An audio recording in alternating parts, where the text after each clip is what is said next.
નામો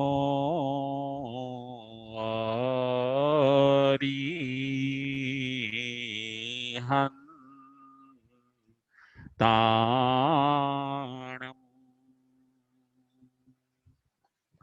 નામો સિદ્ધાણમ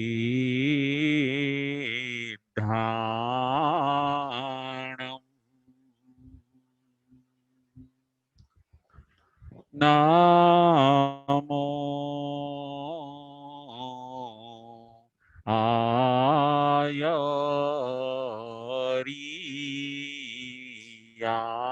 આયરિયાણમ નામો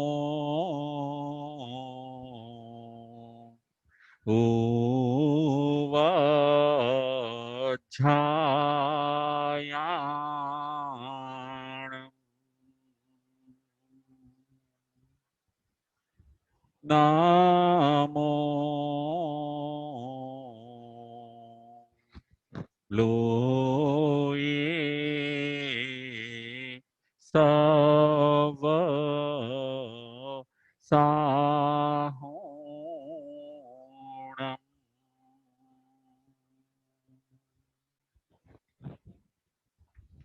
એસો પંચેનમોકારો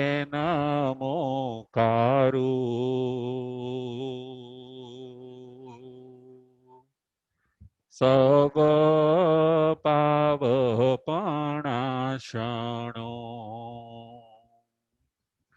મંગલાણં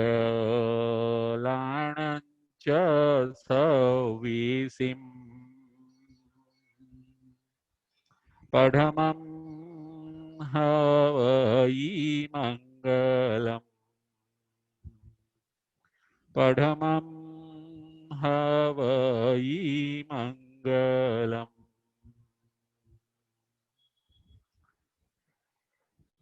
સિદ્ધાણં નમો કિચ્ચા સંજયાણં ચ ભાવૌ સંતિ સંતિ કરેલોયે પત્તો ગઈ મણુત્તરમ પત્તો ગઈ મણુત્તરમ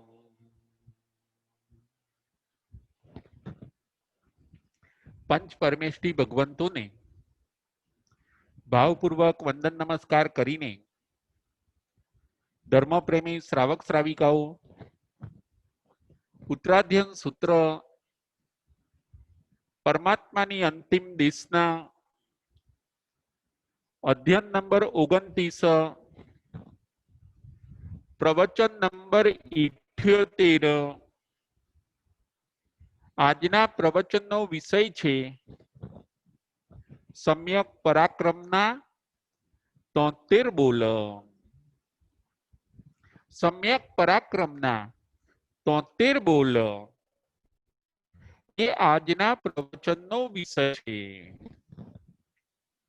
સમ્યક પરાક્રમ 29મું અધ્યયન. સમ્યક પરાક્રમ એટલે સાચી દિશામાં પ્રયત્ન.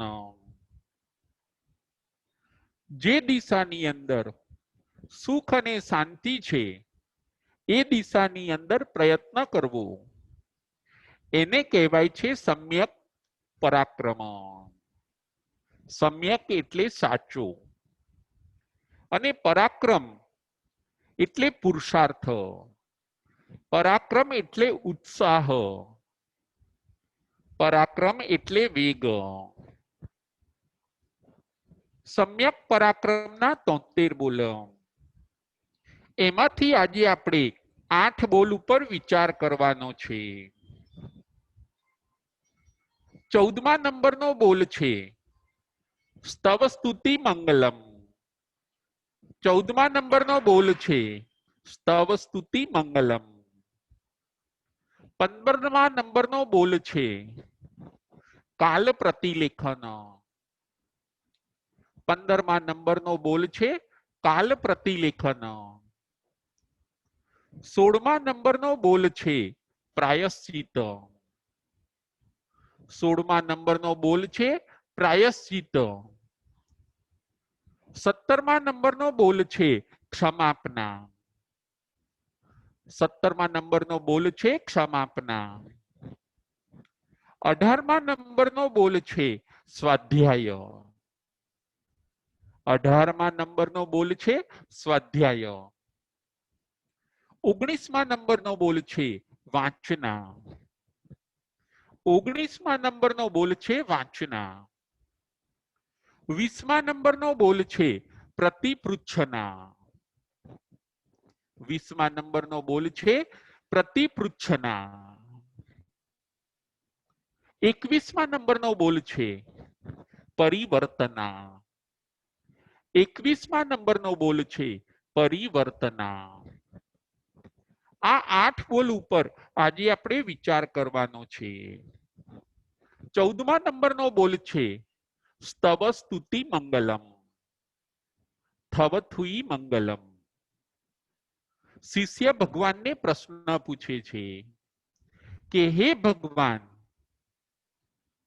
સ્તવ સ્તુતિ કરવાથી એટલે કે સ્તવન અને સ્તુતિ કરવાથી જીવને શું લાભ થાય છે? સ્તવ સ્તુતિ મંગલમ એટલે સ્તવન અને સ્તુતિ જીનેશ્વર ભગવંતોની, ગુરુ ભગવંતોની, આચાર્ય ઉપાધ્યાયની સ્તુતિ કરવાથી અથવા એમના સ્તવન ગાવાથી જીવને શું લાભ થાય છે? થવથુઈ મંગલમ. જુઓ, સ્તવન અને સ્તુતિ, સ્તોત્ર, સ્તવન અને સ્તુતિ આપણે ઘણીવાર ગાઈએ છીએ, સાંભળીએ છીએ. ગાવાથી, સાંભળવાથી જીવને શું લાભ થાય છે? શિષ્ય પોતે પ્રશ્ન પૂછે છે. ભગવાન એનો જવાબ આપે છે કે સ્તવ સ્તુતિ મંગલથી જીવને 3 લાભ થાય છે. પ્રથમ નંબરનો લાભ છે બોધિ લાભને પ્રાપ્ત કરે છે. જીવ પોતે બોધિ લાભને પ્રાપ્ત કરે છે. બોધિ એટલે ધર્મની સન્મુખ થાય છે. આ છે પ્રથમ નંબરનો લાભ. બીજા નંબરનો લાભ છે ઊંચી જાતિનો દેવ બને છે. સ્તવન અને સ્તુતિ કરનાર જીવ એ ઊંચી જાતિનો દેવ બને છે. અને ત્રીજો લાભ છે મોક્ષને પ્રાપ્ત કરે છે. ત્રીજો લાભ છે મોક્ષને પ્રાપ્ત કરે છે. સ્તવન અને સ્તુતિ કરવાથી જીવ આવા 3 લાભ પ્રાપ્ત કરે છે. જુઓ, સ્તવન અને સ્તુતિ. રોજ ભગવાનના સ્તવન ગાવાથી, સ્તુતિ કરવાથી, બીજાને સંભળાવવાથી જીવ ધર્મની સન્મુખ થાય છે. આ છે પ્રથમ નંબરનો લાભ. આવું સમર્પણ કરવાથી, ભગવાનનો આવો મહિમા, એના ગુણગાન કરવાથી આયુષ્ય પૂરું કરીને એ જીવ ઊંચા દેવલોકની અંદર દેવ બને છે. એ છે બીજા નંબરનો લાભ. અને કાળક્રમે દેવગુરુ ભક્તિના સ્તવન અને સ્તુતિથી જીવ મોક્ષને પણ પ્રાપ્ત કરે છે. સ્તવન અને સ્તુતિનું આવું સરસ મહત્વ છે. આપણે પણ આપણા જીવનની અંદર સ્તવન અને સ્તુતિ ઘણા બધા કંઠસ્થ કરવા જોઈએ, વાંચવા જોઈએ, ગાવા જોઈએ અને ગુણગાનની અંદર આપણે આગળ વધવું જોઈએ. આ થયો ચોથા નંબરનો બોલ, સ્તવ સ્તુતિ મંગલમ. 15મા નંબરનો બોલ છે કાલ પ્રતિલેખન. હે ભગવાન, કાળનું પ્રતિલેખન કરવાથી જીવને શું લાભ થાય છે? ભગવાન જવાબ આપે છે કાળનું પ્રતિલેખન કરવાથી જીવ જ્ઞાનાવરણીય કર્મનો ક્ષય કરે છે. કાળનું પ્રતિલેખન કરવાથી જીવ જ્ઞાનાવરણીય કર્મનો ક્ષય કરે છે. આપણને પ્રશ્ન થશે કે કાળનું પ્રતિલેખન એટલે શું? કાળનું પ્રતિલેખન એટલે દિશાઓને ચેક કરવી. અત્યારનો સમય સ્વાધ્યાયનો છે કે નહીં, અસજ્જાયનો ટાઈમ નથી ને, એ ચેક કરવું એને કહેવાય છે કાળનું પ્રતિલેખન. ટાઈમને ચેક કરવો. અમુક આગમોનું વાંચન અમુક સમયે જ થઈ શકે છે, અસજ્જાયના ટાઈમે થતું નથી. અને અન્ય શાસ્ત્રનું વાંચન અસજ્જાયના ટાઈમે પણ થઈ શકે છે. કાળનું પ્રતિલેખન કરવું. અત્યારે કેટલા વાગ્યા છે, પહોર આવી ગયો કે નથી આવ્યો, પહોર આવી ગયા પછી શાસ્ત્રનું વાંચન બંધ કરવું, પહોર આવ્યા પછી શાસ્ત્રનું વાંચન ચાલુ કરવું. આવું બધું ધ્યાન રાખવાથી, આવું બધું ધ્યાન રાખવું એને કહેવાય છે કાળનું પ્રતિલેખન. અને આવું બધું ધ્યાન રાખનાર, આવો સરસ ઉપયોગ રાખનાર એને શું લાભ થાય છે, તો ભગવાન કહે છે એવો જીવ જેનો ઉપયોગ જ્ઞાનમાં છે, કાળના પ્રતિલેખનમાં છે, એવો જીવ જ્ઞાનાવરણીય કર્મનો ક્ષય કરે છે. જો જ્ઞાનાવરણીય કર્મનો ક્ષય થવાથી જીવ કેવળ જ્ઞાનને પ્રાપ્ત કરે છે. દરેક વસ્તુનો ભગવાન અહીંયા મહિમા બતાવે છે. દરેક આપણને અવરોધક રૂપ જે વસ્તુઓ છે, એ અવરોધક રૂપ વસ્તુઓ સાઈડમાં કેવી રીતે થાય એના ભગવાન અહીંયા બોલ બતાવે છે. 14મા નંબરનો બોલ હતો થવથુઈ મંગલમ. 15મા નંબરનો બોલ હતો કાલનું પ્રતિલેખન. સ્વાધ્યાય અને અસ્વાધ્યાયનો કાળ સમજવો, જાણવો, પહોરનું જ્ઞાન હોવું એને કહેવાય છે કાળનું પ્રતિલેખન. જેમ આપણે વસ્ત્રોનું પણ પ્રતિલેખન કરીએ છીએ, ઉપધિનું પણ પ્રતિલેખન કરીએ છીએ, એવી રીતે કાળનું પણ પ્રતિલેખન આપણે જાણવું જોઈએ, સમજવું જોઈએ. અને કાળે કાળે જે સ્વાધ્યાય કરવાનો હોય એ સ્વાધ્યાય આપણે કરવો જોઈએ. એને કહેવાય છે કાળનું પ્રતિલેખન. આવું સૂક્ષ્મ ચિંતન કરવાથી જીવ જ્ઞાનાવરણીય કર્મનો ક્ષય કરે છે. 16મા નંબરનો બોલ છે પ્રાયશ્ચિત. હે ભગવાન, પ્રાયશ્ચિત કરવાથી જીવને શું લાભ થાય છે?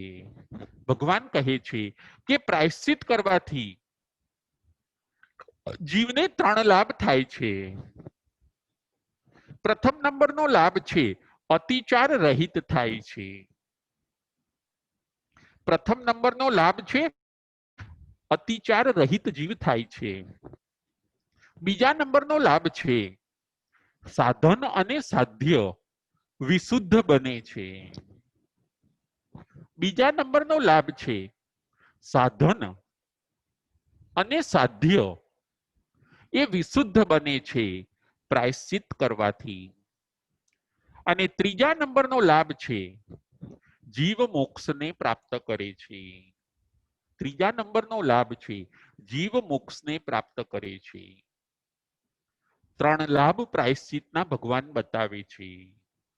શિષ્ય પ્રશ્ન પૂછે છે કે હે ભગવાન, અંતઃકરણ પૂર્વક પ્રાયશ્ચિત કરવાથી જીવને શું લાભ થાય છે? ભગવાન કહે છે કે અતિચાર રહિત તે જીવ થઈ જાય છે. જે અતિચાર લાગ્યો એ અતિચારને એ પોતે છોડી દે છે. અતિક્રમ, વ્યતિક્રમ, અતિચાર અને અનાચાર. પાપ કરવાની તૈયારી કરવી એ છે અતિક્રમ.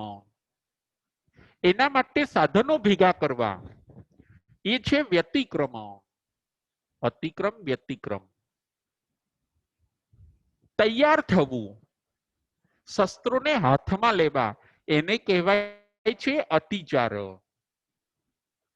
અને વ્રતને પછી તોડી નાખવું એને કહેવાય છે અનાચાર. આ 4 પાપના પગથિયા છે: અતિક્રમ, વ્યતિક્રમ, અતિચાર અને અનાચાર. એમાં જે અતિચાર લાગ્યો હોય છે એ અતિચાર પ્રાયશ્ચિત કરવાથી જીવ અતિચાર રહિત થઈ જાય છે. એ લાભ જીવને થાય છે. શ્રાવકના 12 વ્રતના જ્ઞાન દર્શન ચારિત્ર ને તપના શ્રાવકના કુલ 99 અતિચાર બતાવ્યા છે. જો એ પોતે પ્રાયશ્ચિત કરે, પ્રતિક્રમણ કરે અને લાગેલા દોષો ગુરુ પાસે કહીને જો એનું પ્રાયશ્ચિત કરે તો એ 99 અતિચારમાંથી મુક્ત થાય છે, 99 અતિચાર રહિત થાય છે. એટલા માટે આપણા ત્યાં 99 અતિચાર કરવા, 99 અતિચારનો કાવસક કરવાનો રિવાજ છે. 99 અતિચારનો કાવસક કરવાથી જીવ અતિચાર રહિત બને છે, એના પાપ દોષ વશ થઈ જાય છે, એનો આત્મા ક્લીન બને છે. સાધન અને સાધ્ય એ વિશુદ્ધ બને છે. એટલે કે સાધન એટલે આપણી ક્રિયા અને સાધ્ય એટલે મોક્ષનું લક્ષ્ય. ક્રિયા અને ફળ બંને શુદ્ધ બને છે પ્રાયશ્ચિત કરવાથી. સાધન અને સાધ્ય, ક્રિયા અને ફળ બંને શુદ્ધ બને છે, વિશુદ્ધ બને છે, ક્લીન બને છે પ્રાયશ્ચિત કરવાથી. આ છે બીજા નંબરનો લાભ. સાધન અને સાધ્ય. યોગ એ બધા સાધન છે, મન વચન અને કાયા એ બધા સાધન છે અને આપણું સાધ્ય છે મોક્ષ. આપણું સાધ્ય હતું કે મારે પાપથી મુક્ત બનવું છે, જે મારાથી ભૂલ થઈ ગઈ છે એનાથી મારે હવે એનું પ્રાયશ્ચિત કરી લેવું છે. એ હતું આપણું લક્ષ્ય અને એ લક્ષ્ય પણ આપણું શુદ્ધ બને છે. એ લક્ષ્યની પણ આપણને પ્રાપ્તિ થાય છે અને ભાવપૂર્વક અંતઃકરણથી પ્રાયશ્ચિત કરવાથી આપણે એ દોષથી મુક્ત બનીએ છીએ. પ્રાયશ્ચિતનો આવો સરસ લાભ છે. અને આવી રીતે સર્વ વસ્તુઓનું પ્રાયશ્ચિત કરીને અતિચાર રહિત થઈને આલોવી પડી કમીને ઊંચા ઊંચા ભાવમાં જતો જીવ ભવિષ્યની અંદર એ પોતે મોક્ષે પણ જાય છે. પ્રાયશ્ચિતનું કનેક્શન છેક મોક્ષ સાથે પણ છે. પ્રાયશ્ચિત એ 16મા નંબરનો બોલ છે. આપણે પણ બે ટાઈમ પ્રતિક્રમણ કરવા બેસીએ ત્યારે પાઠો ભલે આપણે કદાચ બોલી જઈએ, પરંતુ એ પાઠ બોલ્યા પછી આખા દિવસમાં આપણાથી શું શું મિસ્ટેક થઈ છે એને પણ નજર સામે લાવવાની છે. આજે આપણે નવું આ શીખવાનું છે કે ભલે હું પાઠો બોલી ગયો, ભલે 99 અતિચારનો મેં કાવસક કર્યો, પરંતુ આજના દિવસ દરમિયાન મારાથી શું શું મિસ્ટેક થઈ છે. વધારે આળસ પ્રમાદ થયા છે, વધારે ફોન ઉપર વાતો થઈ છે, ખોટું આજે બોલાયું છે કે નથી બોલાયું, આજે મેં કાચા સલાડ ખાધા છે, આજે મારાથી એક પણ સામાયિક થઈ નથી, આજે શું ભૂલ થઈ છે, આજે મેં ટ્રાવેલિંગ વધારે કર્યું છે, આજે મેં જમતી વખતે એઠું વધારે મૂક્યું છે, આજે મેં ક્રોધ કસાય વધારે કર્યો છે. આજના દિવસમાં મેં શું મિસ્ટેક કરી છે એનું ચેકિંગ કરવું. નવું આપણે આ શીખવાનું છે. એનું ચેકિંગ કરીને માઇન્ડ ઉપર આખા દિવસનો હિસાબ લાવીને પછી આપણે ભાવથી પ્રતિક્રમણ કરવાનું છે, તો ચોક્કસ પ્રાયશ્ચિત થઈ જશે. ક્યાં વાગ્યું છે, કઈ જગ્યાએ વાગ્યું છે એ પણ જોવું અત્યંત જરૂરી છે. આજે કયા દોષ વધારે લાગ્યા છે? જ્ઞાનની અસતના વધારે થઈ છે, ચારિત્ર વધારે અશુદ્ધ બન્યું છે, તપમાં વધારે દોષ લાગ્યો છે, કઈ ભૂલો થઈ છે એને ચેક કરવી, એને કહેવાય છે ભાવ પ્રતિક્રમણ. 16મા નંબરનો આ બોલ છે. પ્રાયશ્ચિતની અંદર આપણે આગળ વધવાનું છે. પહેલા નંબરમાં તો એ શીખવાનું છે કે આપણાથી ભૂલ ના થવી જોઈએ, આપણાથી ખોટું ન થવું જોઈએ. પહેલા નંબરમાં તો એ શીખવાનું છે. અને કદાચ થઈ જાય તો બીજા નંબરમાં આપણે એ શીખવાનું છે કે તરત આપણે પ્રાયશ્ચિત કરતા શીખવું જોઈએ. ભૂલથી તરત પાછા વળી જવું જોઈએ કે સોરી મારાથી ભૂલ થઈ ગઈ. આ બે વસ્તુ આપણે શીખવાનું છે. જુઓ અત્યારે ઘણીવાર માણસોની આપણે રહેણી કરણી જોઈએ તો ઘણીવાર એવું લાગે કે ભૂલ કરી બેસે, કદાચ કોઈક વાર જાણી જોઈને ભૂલ કરે, અને ભૂલ કર્યા પછી, મિસ્ટેક કર્યા પછી, કોઈ પાપ કર્યા પછી પાછું એ પાપ મેં કર્યું નથી, એનું કેમ હું પ્રાયશ્ચિત લઉં, એમ કરીને પ્રાયશ્ચિત લેવાના ભાવ પણ એ કરતા નથી. જાણી જોઈને ભૂલ કરે છે અને પ્રાયશ્ચિત લેવું કે પોતે કબૂલ કરવું એવા ભાવની અંદર એ જતા નથી. એના કારણે થાય છે શું કે એ જીવાત્મા દોષથી પોતાનું જીવન વધારે બગાડે છે. ભૂલ ન કરવી, એ મિસ્ટેક ન કરવી, પાપ ન કરવું, એ પહેલા નંબરમાં આપણે શીખવા જેવું છે. અને કદાચ થઈ જાય તો ભગવાને આપણને સરસ અનુષ્ઠાન બતાવ્યું છે, પ્રતિક્રમણ. એ પ્રતિક્રમણ આપણે કરવું જોઈએ. પ્રાયશ્ચિત હતું 16મા નંબરનો બોલ. આવું પ્રાયશ્ચિત કરવાથી જીવ અતિચાર રહિત બને છે, સાધન અને સાધ્યની વિશુદ્ધિ થાય છે, અને પરંપરાએ એ જીવ મોક્ષને પણ પ્રાપ્ત કરે છે. પ્રાયશ્ચિતની આવી સરસ તાકાત છે. 17મા નંબરનો બોલ છે ક્ષમાપના. ક્ષમાપના કરવાથી, હે ભગવાન, ક્ષમાપના કરવાથી જીવને શું લાભ થાય છે? ક્ષમાપના એટલે ક્ષમા માગવી, ક્ષમા રાખવી અને ક્ષમા આપવી. ફરીથી, ક્ષમાપના એટલે શું? હે ભગવાન, ક્ષમાપના એટલે શું? અને ક્ષમાપનાથી જીવને શું લાભ થાય છે? ક્ષમાપના 3 પ્રકારની બતાવી છે. ક્ષમા માંગવી, ક્ષમા રાખવી અને ક્ષમા આપવી. આપણી કંઈક ભૂલ થઈ જાય તો આપણે ક્ષમા માંગવાની છે. કોઈકની ભૂલ થઈ જાય તો આપણે ક્ષમા આપવાની છે. અને દુઃખ આવે ત્યારે ક્ષમા રાખવાની છે. ફરીથી, આપણી ભૂલ થઈ જાય તો આપણે ક્ષમા માંગવાની છે. બીજા જ્યારે ક્ષમા માંગે ત્યારે આપણે એને ક્ષમા આપવાની છે.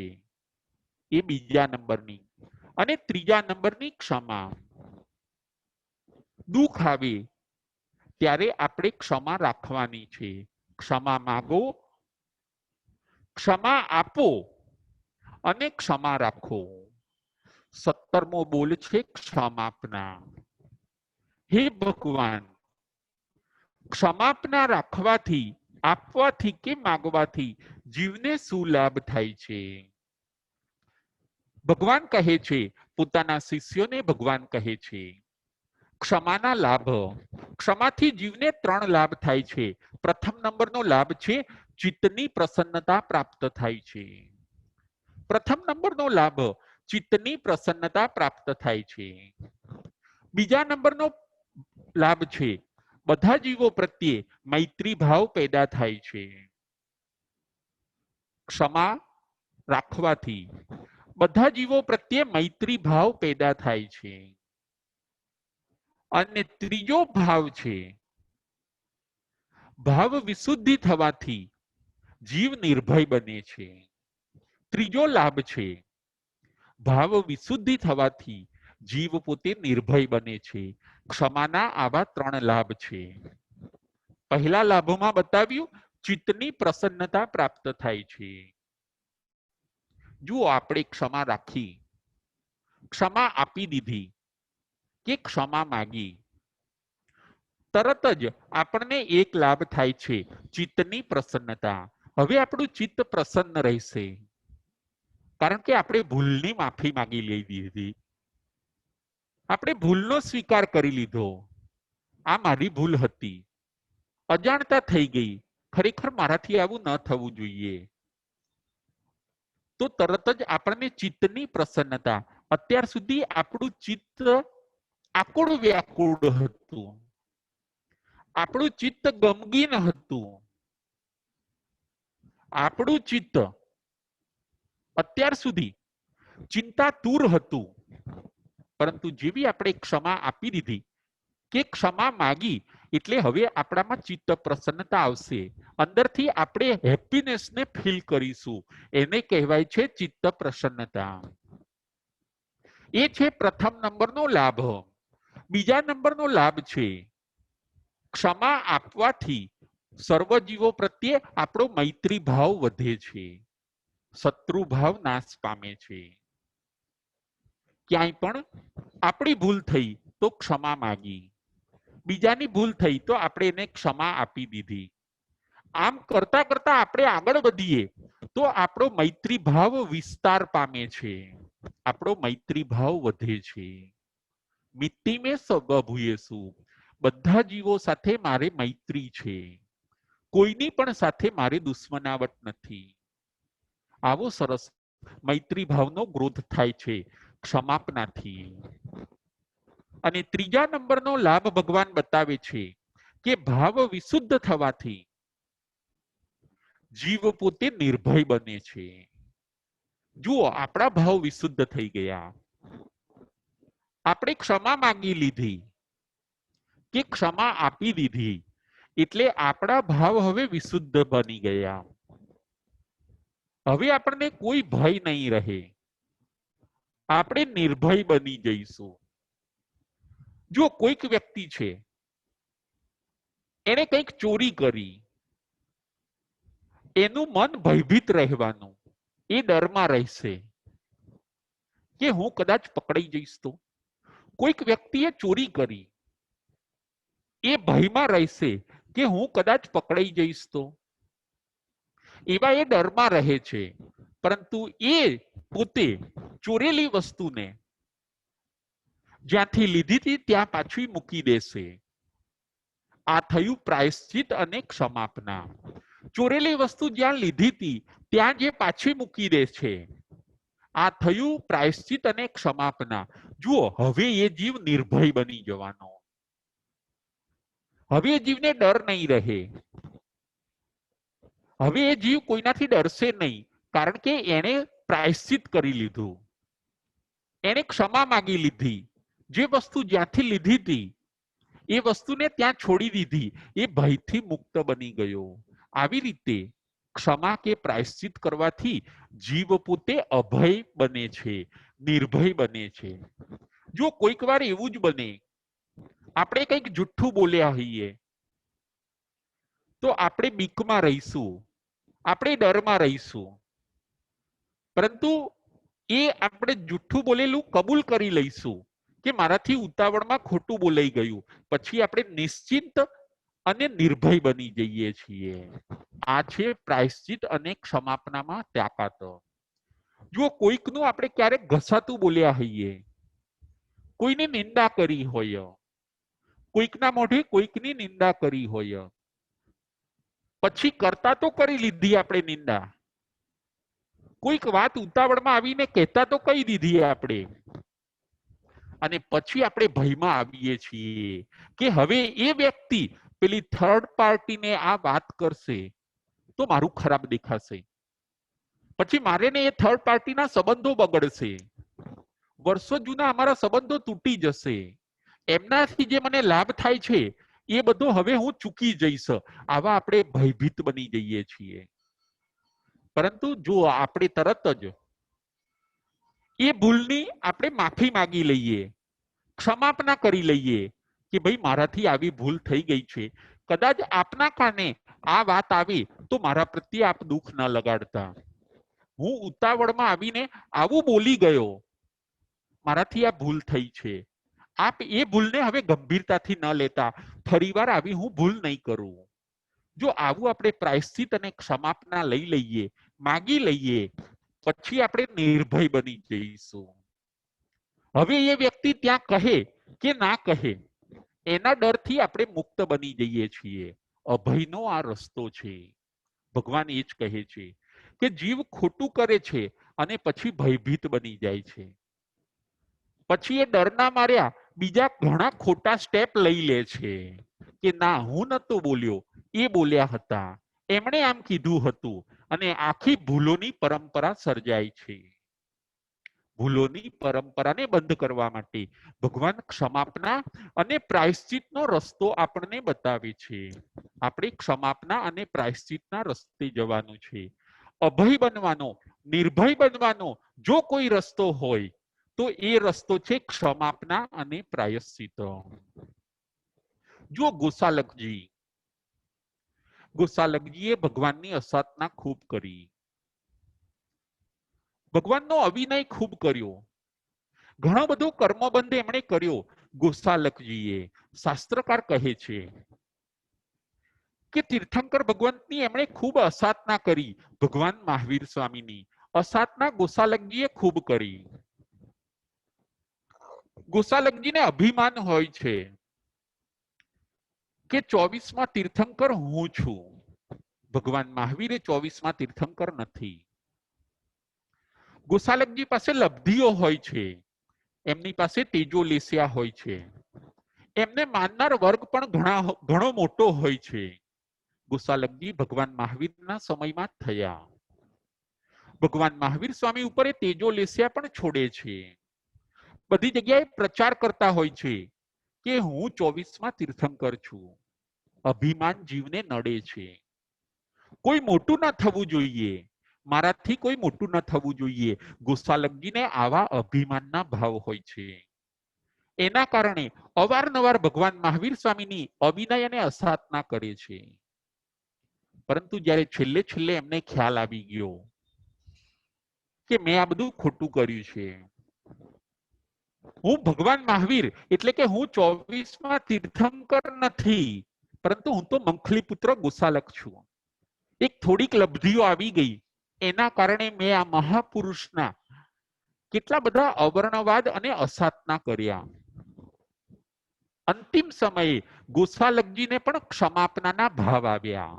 કહેવાનો ભાવ એ છે, અંતિમ સમયે જ્યારે ગોસાલકજીના છેલ્લા દિવસો બાકી હોય છે, ત્યારે એમને પણ ક્ષમાપનાના ભાવ આવે છે, એમને પણ પ્રાયશ્ચિતના ભાવ આવે છે. એમને એમ થયું કે મેં આ ક્યાં કર્યું, મેં મારા આત્માનું ક્યાં બગાડી દીધું. શાસ્ત્રકારો કહે છે કે ગોસાલકજી એક એક નરકની અંદર 2 વાર જશે. એટલો બધો એમણે અવિનય કર્યો છે. ભગવાન મહાવીર સ્વામીનો એટલો બધો અવિનય કર્યો છે, એટલી બધી અસાધના કરી છે, એમને એટલા બધા હેરાન કર્યા છે કે ગોસાલકજી એક એક નરકની અંદર 2 વાર જશે, ભયંકર યાતનાઓને ભોગવશે. જીવ જ્યારે કર્મ કરવા બેસે છે, અભિમાનની સવારી ઉપર નીકળે કરી બેસે છે. ગોસાલકજીના જીવનમાં એવું જ બન્યું. ભગવાન મહાવીર સ્વામીની આંખમાં આંસુ આવી ગયા કે અરે રે, મારા નિમિત્તે આ ગોસાલકે કેટલા બધા કર્મો બાંધ્યા. ભગવાન ક્ષમા મૂર્તિ હતા અને ગોસાલકજી અહંકારની અંબાડી ઉપર બેઠેલા હતા. હું 24મો તીર્થંકર.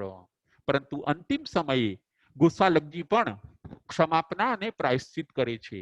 પોતાના શિષ્યોને બોલાવીને કહે છે કે હવે હું વધારે જીવવાનો નથી, હું ખરેખર 24મો તીર્થંકર નથી. 24માં તીર્થંકર તો ભગવાન મહાવીર સ્વામી છે, હું તો મંખલી પુત્ર ગોસાલક છું. મેં જે બધું કર્યું છે ખોટું કર્યું છે. હું જ્યારે મૃત્યુ પામું ત્યારે બહુ ઠાઠથી મારી પાલખી કે એવું તમે ન કાઢશો, અને બહુ ખાનગીમાં કોઈ માન સન્માન વગર મારી અંતિમ ક્રિયા તમે કરી કાઢજો. મેં જીવનમાં ન કરવાનું કર્યું છે. જુઓ, આવા પ્રાયશ્ચિતના ભાવ ગોસાલકજીને આવે છે.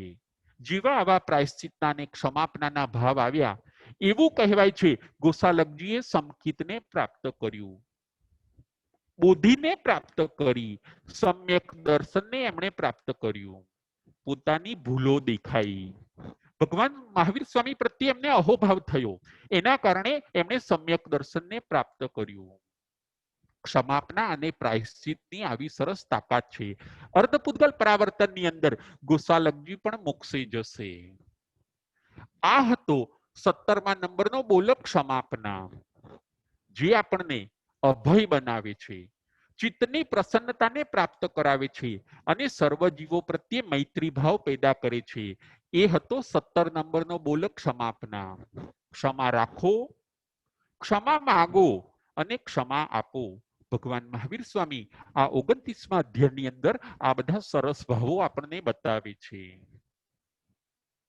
ક્યારેય તૂટવું ન જોઈએ, ક્યારેય આપણે ગરમ ન થવું જોઈએ. હંમેશા આપણે ક્ષમા રાખવાની. ક્ષમા રાખવામાં તાકાત જોઈએ, ક્ષમા આપવામાં ઉદારતા જોઈએ અને ક્ષમા માંગવાની અંદર નમ્રતા જોઈએ. આવા બધા ગુણોને આપણે આત્મસાત કરવાના છે.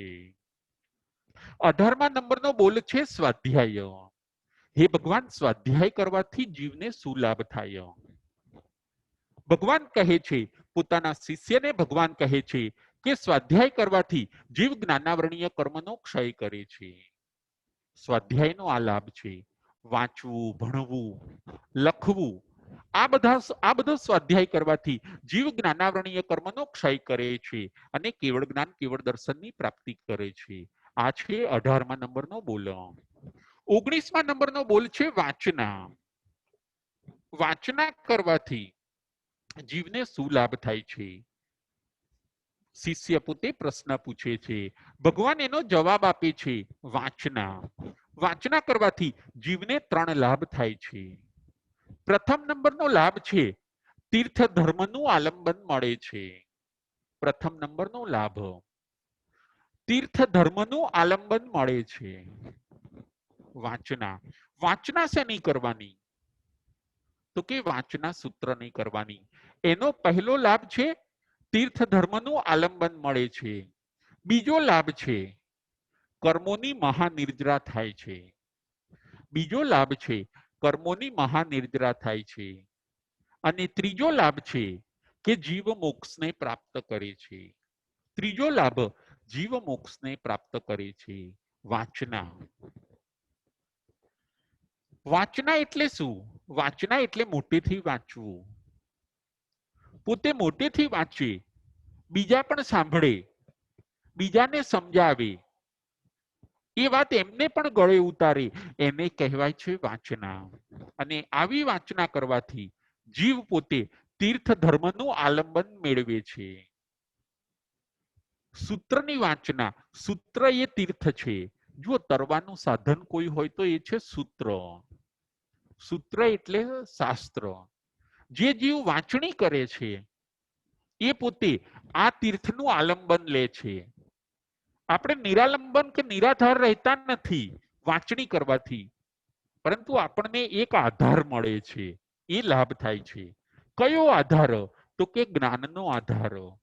આપણને સૂત્રનો આધાર મળે છે, સપોર્ટ મળે છે. એટલે પ્રથમ નંબરનો લાભ બતાવ્યો, તીર્થ ધર્મનું આલંબન આપણને મળે છે. આપણે નિરાધાર રહેતા નથી. બીજા નંબરનો લાભ છે કે વાંચના કરનાર જીવ પોતે મહાનિર્જરા કરે છે. લોટ ઓફ કર્મને વોશ કરે છે. એને કહેવાય છે મહાનિર્જરા, વાંચના કરવાથી.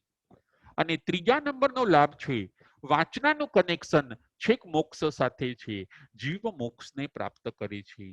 આપણે વાંચવું જોઈએ.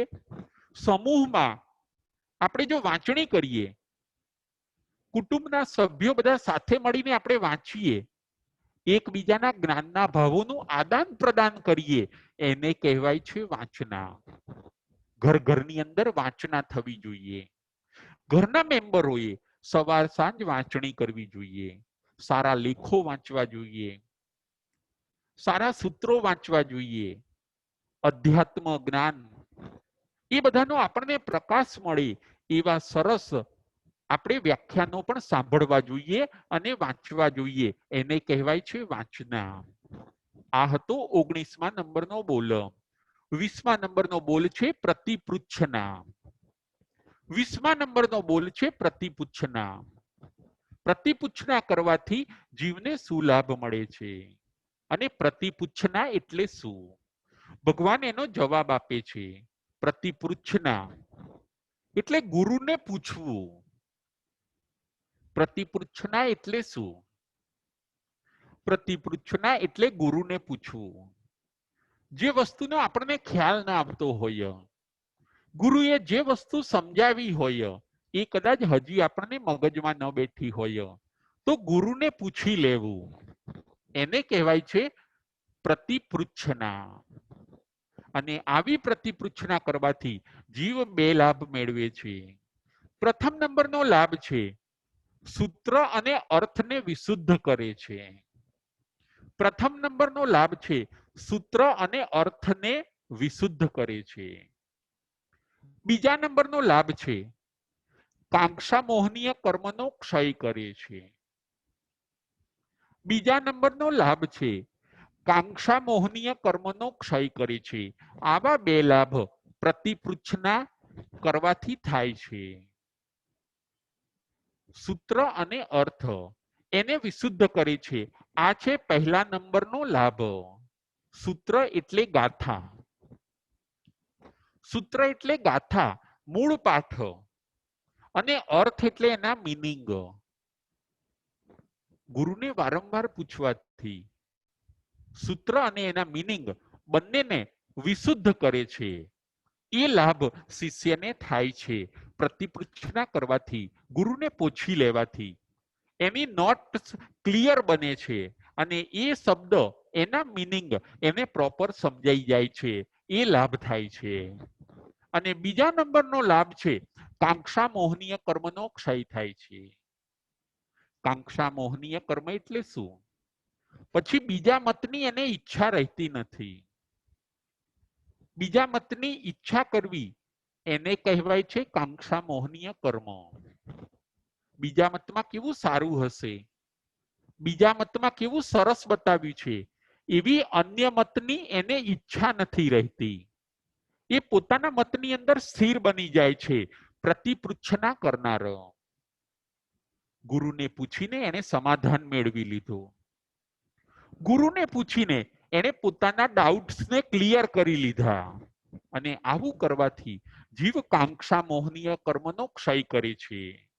અન્ય મતની હવે એને અભિરુચિ રહેતી નથી અને સ્વમતની અંદર એ પોતે સ્થિર બને છે. એને પોતાનો મત ખૂબ સારો લાગે છે. પોતાના સૂત્ર, પોતાના અર્થ અને પોતાના સિદ્ધાંતો એને બરાબર લાગે છે. એમાં એને સહેજ પણ હવે ડાઉટ રહેતો નથી. આ છે પ્રતિપૃચ્છનાનો લાભ. 20મા નંબરનો આ બોલ હતો પ્રતિપૃચ્છના. ગુરુને પૂછીને આપણે પણ શાસ્ત્રની અંદર જે જે ન સમજાતું હોય એ આપણે ક્લિયર કરવું જોઈએ. અર્થ અને એના મીનિંગ બંને આપણે આપણા જીવનની અંદર વિશુદ્ધ શીખવા જોઈએ. આ બોલ પણ આપણને એ બતાવે છે. જો ક્યાંક આપણે જવું હોય અને એડ્રેસ બરાબર ન હોય, એડ્રેસ ઝાંખું હોય, એડ્રેસની અંદર અમુક સ્પેલિંગ બરાબર ન હોય, અમુક અક્ષરો અંદર મુકાયા ન હોય, તો પહેલા આપણે એડ્રેસને ક્લિયર કરીએ છીએ, પછી ત્યાં જઈશું. કોઈ મોબાઈલ નંબર હોય તો એના પણ દરેક આંકડાને આપણે ક્લિયર કરીએ છીએ. જો આપણે ક્લિયર નહીં કરીએ તો આપણે જ્યાં આપણે ફોન લગાવવો છે ત્યાં આપણે નંબર બરાબર લગાવી નહીં શકીએ. ફોન નંબર પણ આપણે ક્લિયર કરીએ છીએ, એડ્રેસ પણ આપણે ક્લિયર કરીએ છીએ. એવી રીતે સૂત્ર અને એના અર્થ એટલે કે મીનિંગોને પણ આપણે બરાબર સમજવા જોઈએ. એને પણ ક્લિયર કરીને એ બધા ભાવોને આપણે પકડવા જોઈએ. અર્થ એ ભાવનું કારણ છે. ઘણીવાર એવું બને છે કે સૂત્ર બોલી જવાથી શું અર્થ હતો એ આપણને ખ્યાલ આવતો નથી, પરંતુ જો અર્થ આવડતા હશે, મીનિંગ આવડતા હશે તો એ મીનિંગ ભાવનું કારણ છે. માટે મીનિંગને પણ જાણવા જોઈએ. પ્રતિપૃચ્છના ગુરુ પાસે અર્થ પણ જાણવા જોઈએ. એ હતો 20મા નંબરનો બોલ. 21મા નંબરનો બોલ છે પરિવર્તના. 21મા નંબરનો બોલ છે પરિવર્તના. પરિવર્તના એટલે શું? પ્રાકૃત ભાષામાં એને કહેવાય છે પર્યટના. પરિવર્તના એટલે પુનરાવર્તન કરવું. પરિવર્તના એટલે પુનરાવર્તન કરવું, રિવાઇઝ કરવું. એને ઇંગ્લિશમાં એમ કહે છે કે રિવાઇઝ કરવું એટલે ફેરવવું. પરિવર્તના એટલે આપણે જે ભણ્યા છીએ એને ફેરવવું. એને રિવાઇઝ કરવું એને કહેવાય છે પરિયટણા. અને આવું પરિવર્તના કરવાથી જીવને શું લાભ થાય છે? શિષ્ય પોતે પૂછે છે, ભગવાન એનો જવાબ આપે છે કે ભણેલું જ્ઞાન રિવાઇઝ કરવાથી જીવને 3 લાભ થાય છે. પહેલો લાભ, ભણેલું પાક્કું થાય છે. જે આપણે ભણ્યા છીએ એ બધું પાક્કું થાય છે, સોલિડ થાય છે. એ છે પહેલો લાભ, રિવાઇઝ કરવાથી, રિવિઝન કરવાથી. બીજો લાભ છે, પદાનુસારી લબ્ધિ પ્રાપ્ત થાય છે. પરિવર્તના કરવાથી બીજો લાભ, પદાનુસારી લબ્ધિ પ્રાપ્ત થાય છે. એ છે બીજો લાભ. અને ત્રીજો લાભ છે, વધારે દ્રઢ થયેલું જ્ઞાન એ પરલોકમાં પણ સાથે આવે છે. ત્રીજા નંબરનો લાભ, વધારે દ્રઢ થયેલું જ્ઞાન પરલોકમાં પણ સાથે આવે છે. પર્યટનાના લાભ. પર્યટનાના લાભ ભગવાન બતાવે છે. પર્યટનાના 3 લાભ ભગવાન બતાવે છે. પહેલો લાભ કે તમે જો પર્યટના કરશો, તમને જે આવડે છે ગાથાઓ, જે સૂત્રો આવડે છે, એ ગાથાઓ અને સૂત્રો જો તમે રોજ બોલશો, રિવાઇઝ કરશો, તો એ ભણેલું જ્ઞાન તમારું પાક્કું થાય છે, સોલિડ થાય છે. આ છે પ્રથમ નંબરનો લાભ. બીજા નંબરનો લાભ છે, તમને પદાનુસારી લબ્ધિ પ્રાપ્ત થાય છે. પદાનુસારી લબ્ધિ, એક પદ બોલો અને બીજું પદ યાદ આવી જાય. એક ગાથા બોલો, એના પછીની કઈ ગાથા છે એ ફટાફટ બધું યાદ આવી જવું, એનું નામ છે પદાનુસારી લબ્ધિ. કયા પદ પછી કયું પદ આવે છે એ તમને તરત ખ્યાલ આવી જવો, એના પછી તરત એ બોલાઈ જાય, એને કહેવાય છે પદાનુસારી લબ્ધિ. અને આવી લબ્ધિ તમને જ્ઞાનની પ્રાપ્ત થાય છે. હજી પણ આગળ એનો લાભ ભગવાન બતાવે છે કે રિવાઇઝ કરીને જો જ્ઞાન તમે વધારે સોલિડ કર્યું હશે, પર્યટના કરીને જો તમે જ્ઞાન પાક્કું કર્યું હશે, નવકાર મંત્ર, ભક્તામર સ્તોત્ર, રત્નાકર 25, મોટી સાધુ વંદના, આવું કંઈ પણ જ્ઞાન જો તમે મજબૂત અને સોલિડ કર્યું હશે, તો એ જ્ઞાન તમને પરલોકમાં પણ સાથે આવે છે. પર્યટનાના આવા સરસ લાભ છે. આવું આ ઉત્તરાધ્યાન સૂત્રની અંદર ભગવાન બતાવે છે. આજે આપણે 8 બોલ ઉપર વિચાર કર્યો છે. 14મા નંબરનો બોલ હતો સ્તવ સ્તુતિ મંગલમ. 15મા નંબરનો બોલ હતો કાલ પ્રતિલેખન. 16મા નંબરનો બોલ છે પ્રાયશ્ચિત. 17મા નંબરનો બોલ છે ક્ષમાપના. 18મા નંબરનો બોલ હતો સ્વાધ્યાય.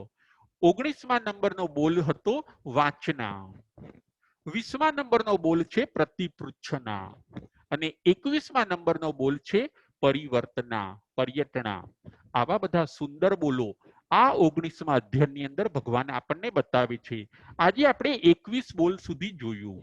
આ અધ્યાયની અંદર અમુક સહેલા પણ બોલ છે અને અમુક અઘરા પણ બોલ છે, પરંતુ આ બધા બોલનું પાલન કરવું એને કહેવાય છે સમ્યક પુરુષાર્થ. આપણે આ બધાની અંદર પુરુષાર્થ કરવાનો છે. વાંચનાની અંદર, સ્વાધ્યાયની અંદર આપણે પુરુષાર્થ કરવાનો છે.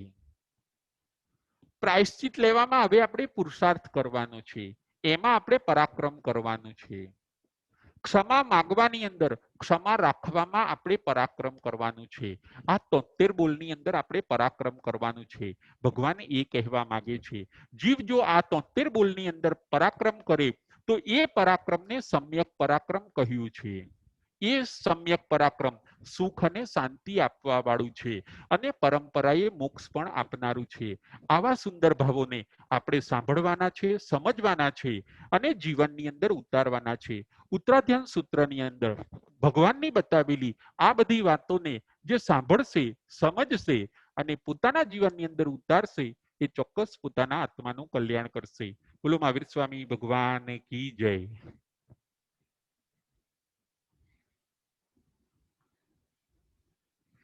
જમ વાઈદમ બચ્ચામિલ્યમીન ખરમ ચકરમ પયૈણમ વિનયનમ જોગિનમ ગોસિનમ સુઠોરીનમ દુઠુપડીચિયમ અકાલે કૌ સજાઓ કાલે ન કૌ સજાઓ સજય સજયમ સજય ન સજય એમ ભણતા ગણતા ચિંતવતા જ્ઞાનના 14 થી 4 માહિલો કોઈ પણ અતિચાર મને કે તમને લાગ્યો હોય તો અરિયંતનંદ સિદ્ધ કેવડી ભગવાન આપની સાક્ષી એ તસમી ઈચ્છામિ દુક્કડમ.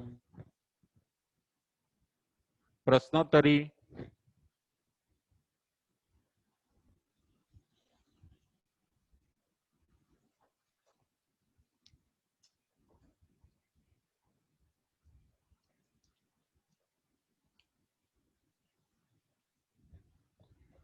હવે પહેલો પ્રશ્ન, પ્રતિક્રમણ કરવા આપણે બેસીએ ત્યારે શું શું યાદ કરવાનું છે? પ્રતિક્રમણ કરવા આપણે બેસીએ ત્યારે આપણે શું શું યાદ કરવાનું છે?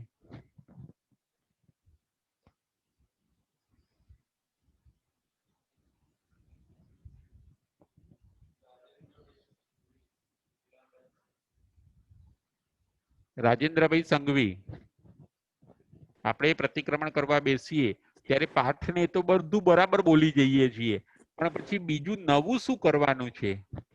આપણે શું શું યાદ કરવાનું છે? જય જિનેન્દ્ર. જય જિનેન્દ્ર.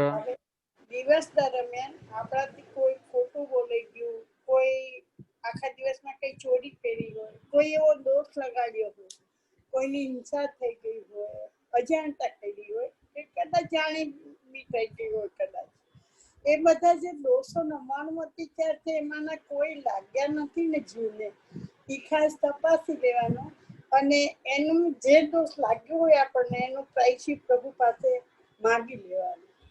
બરાબર છે, બરાબર છે. એટલે ઘણી વાર જો અમુક અમુક ક્રિયાઓ બોલી તો જવાય જ છે, પણ તમે કહો છો એ વાત સાચી છે કે આખા દિવસના બધા દોષ યાદ નથી રહેતા.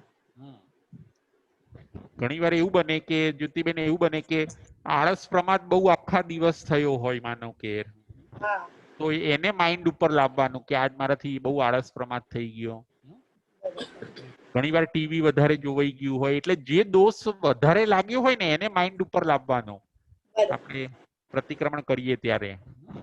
ઘણી વાર એવું બન્યું હોય કે સવારથી ઝઘડો થયો હોય ઘરની અંદર, તો જો આખો દિવસ આપણને કસાઈના ભાવ રહ્યા હોય જ્યોતિબેન, આખો દિવસ કસાઈના ભાવ રહ્યા હોય, આપણને આખો દિવસ અવિનય ભક્તિ થયા હોય, ક્લેશના ભાવ રહ્યા હોય, તો એને માઇન્ડ ઉપર સિવાય બી આવા બધા જે દોષ કે હોય ઈ પણ આપણે હા, એને માઇન્ડ ઉપર લાવવાના. જો આપણને જ્યાં વાગ્યું હોય ને જ્યોતિબેન, ત્યાં આપણે દવા લગાવીએ છીએ, આખા શરીરે નહીં લગાવીએ જ્યોતિબેન. એટલે કે ભાઈ આજે શું થયું છે, આજ મારાથી લોન ઉપર બહુ ચલાવ્યું છે, માનો કે આજે હું લોન ઉપર બહુ ચાલ્યા છીએ, અથવા તો આજ મારાથી પાણી વધારે ઢોળાયું છે, તો એ ન થવું જોઈએ. આવી રીતે જે થયું છે એને યાદ કરવાનું ખાસ. આપણે કઈ વાગ્યું હશે ને, વાગ્યું હશે ત્યાં દવા લગાવીશું કે બીજી જગ્યાએ દવા લગાવીશું? હા, એટલે કે ભાઈ આજે મારાથી શું મિસ્ટેક થઈને અગેઇન ન થવી જોઈએ. તો આ થોડું જાગૃતિ વાળું બહુ સરસ, બહુ સરસ. હવે આગળ પ્રશ્ન. હા, જય જિનેન્દ્ર. આજે આપણે કયા બોલ ઉપર વિચાર કર્યો? કયા બોલ અને કેટલા બોલ?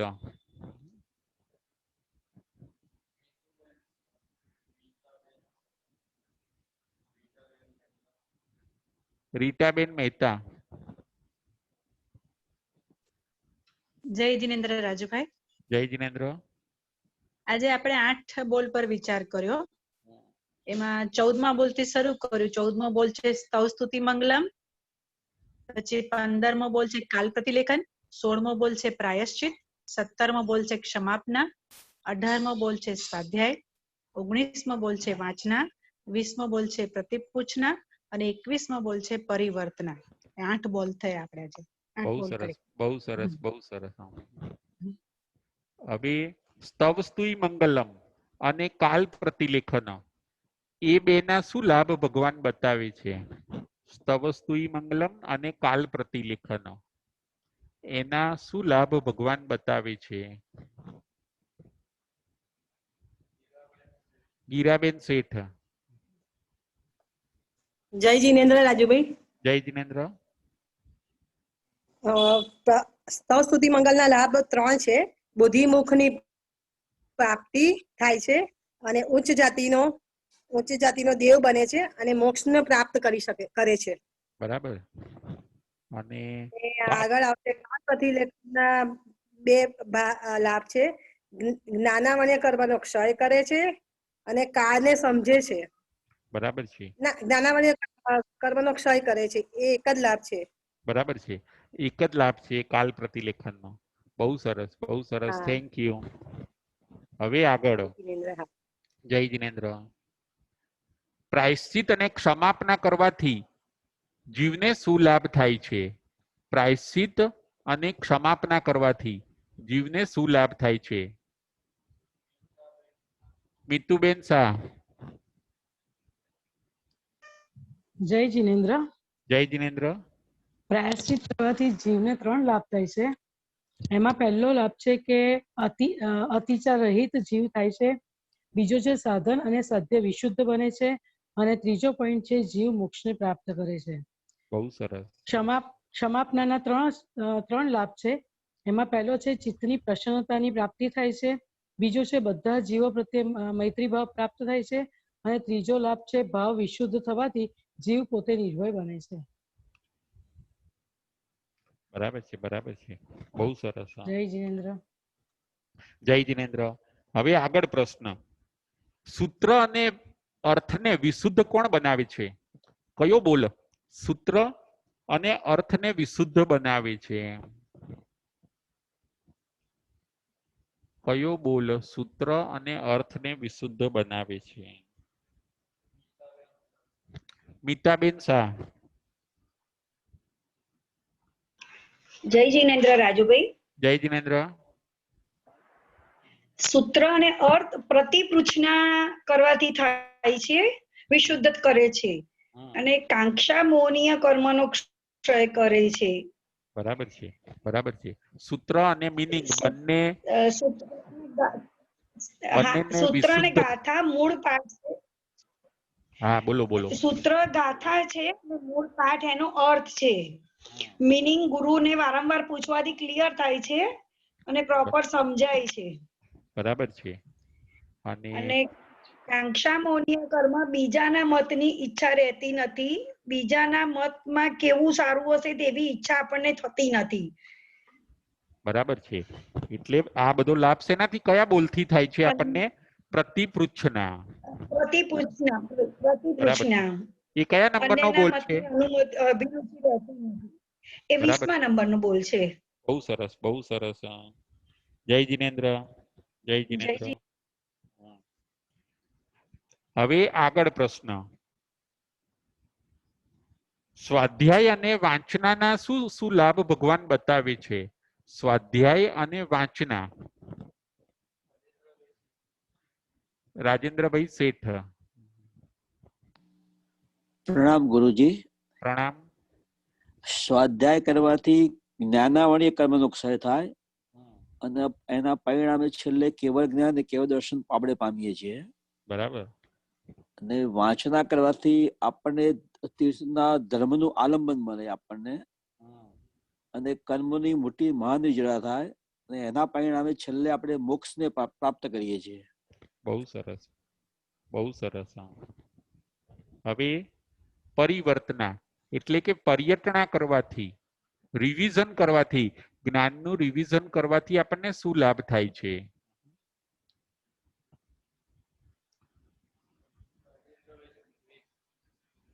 જ્ઞાનનું રિવિઝન કરવાથી આપણને શું લાભ થાય છે? મીતુબેન શાહ. જય જિનેન્દ્ર. જય જિનેન્દ્ર. જ્ઞાનનું પરિવર્તન થવાથી આપણને 3 લાભ થાય છે. એમાં પહેલું છે કે ભણેલું આપણું પાક્કું થાય છે. બીજો પોઈન્ટ છે પદાનુસારી લબ્ધિ પ્રાપ્ત થાય છે. અને ત્રીજો પોઈન્ટ છે વધારે દ્રઢ થયેલું જ્ઞાન પરલોકમાં પણ આપણી સાથે જ આવે છે. બહુ સરસ, બહુ સરસ, થેન્ક યુ. હવે આગળ પ્રશ્ન. શું કરવાથી જીવ નિર્ભય બને છે? શું કરવાથી જીવ નિર્ભય બને છે? કયા બોલનું પાલન કરવાથી જીવ નિર્ભય બને છે?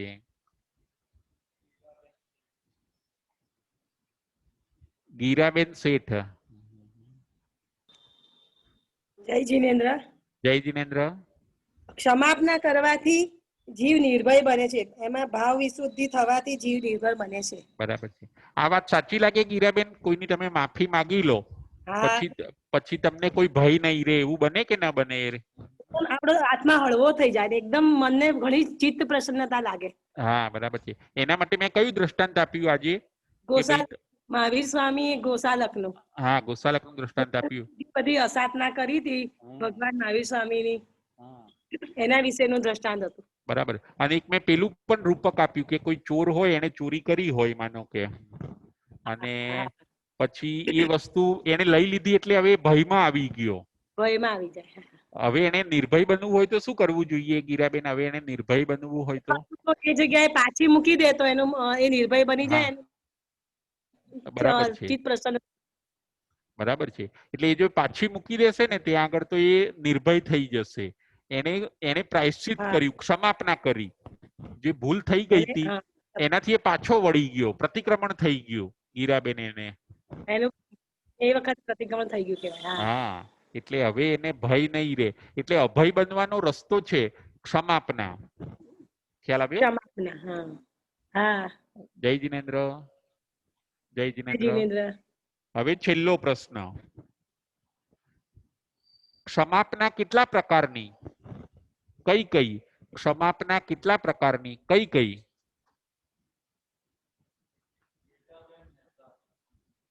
રાજેન્દ્રભાઈ સંઘવી.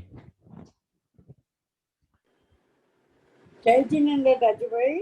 જય જીનેન્દ્ર. મજામાં? સાતામાં? હા, સાતામાં. સાતામાં. ક્ષમા આપવી, ક્ષમા લેવી બીજા પાસેથી, અને કઈ મુશ્કેલીમાં હોય ત્યારે ક્ષમા રાખવી. આ ત્રણ ભેદ છે. બરાબર. અને લગભગ ક્ષમા આપી દઈએ તો ખૂબ હળવા થઈ જઈએ, અને ક્ષમા માંગવાથી તો ખૂબ ખૂબ એટલે ખૂબ આત્મા નિર્મળ બને છે. અને ક્ષમા કઈ દરદ આવ્યું હોય અથવા કોઈ યારે વધારે ઝઘડો થયો હોય ને આપણે ક્ષમા રાખીએ તો ખરેખર આપણો આત્મા શુદ્ધ બની જાય. બરાબર છે. એટલે ક્ષમા ત્રણ પ્રકારની. ક્ષમા માંગવાની, આપવાની. કોઈ નાનાની ભૂલ થઈ ગઈ, કઈ વસ્તુ તૂટી ગઈ, જ્યોતિબેન કોઈ ઘરમાં કોઈ માણસથી વસ્તુ તૂટી ગઈ, ટીવી નો ગ્લાસ કેવું તૂટી ગયું, તો આપણે ક્ષમા આપી દેવાની કે ભાઈ કઈ વાંધો નહીં, ભૂલ થાય. કે ઝઘડો કરવાનો જ્યોતિબેન આપણે એની જોડે? ના, ઝઘડો નહીં કરવાનો. આપણે શું? હા, આપણે ક્ષમા આપી દેવાની. કોઈ કે આપણને નુકસાન કર્યું તો પણ આપણે ક્ષમા આપી દેવાની. કસાઈના ભાવમાં નહીં જવાનું આપણે. સાચી વાત છે. એટલે ક્ષમા આપવાની. પછી આપણી ભૂલ થાય તો ક્ષમા માંગવાની. અને દુઃખ કે દર્દ આવે ત્યારે ક્ષમા રાખવાની. હવે દુઃખ દર્દ આવે ને ત્યારે ક્ષમા નથી રહેતી. હા, આર્ત ધ્યાન નહીં કરવાનું. દેહમાં થઈ જાય છે, પણ બીજામાં થોડું હોય તો સહન કરી લે, વધારે હોય તો થોડું આર્ત ધ્યાનમાં વહે. ભગવાન કે નહીં, ક્ષમા રાખીને તમારે ચિત્ત પ્રસન્નતા લાવવાની. ચિંતા નહીં કરવાની, પરંતુ ચિત્ત પ્રસન્નતા લાવવાની. કે આવી રીતે ક્ષમાનો સપોર્ટ લેવાનો, કે તમારે કે ક્ષમા રાખવાની, ક્ષમાનો સપોર્ટ લેવાનો. અને ક્ષમા આપવામાં ઉદારતા જોઈએ જ્યોતિબેન. આપવામાં ઉદારતા જોઈએ. માગવાની અંદર શું જોઈએ? એમાં નમ્રતા જોઈએ. નમ્રતા જોઈએ, માગી શકીએ. અને ક્ષમા રાખવામાં હિંમત જોઈએ આપણી જોડે. ખ્યાલ આવ્યો? ક્ષમા રાખવામાં હિંમત જોઈએ. એટલે સરસ આ બધી ભગવાનની વાતોને આપણે શું કરવાનું છે? આપણા જીવનની અંદર ઉતારવાની છે. ખ્યાલ આવ્યો? જય જીનેન્દ્ર. જય મહાવીર.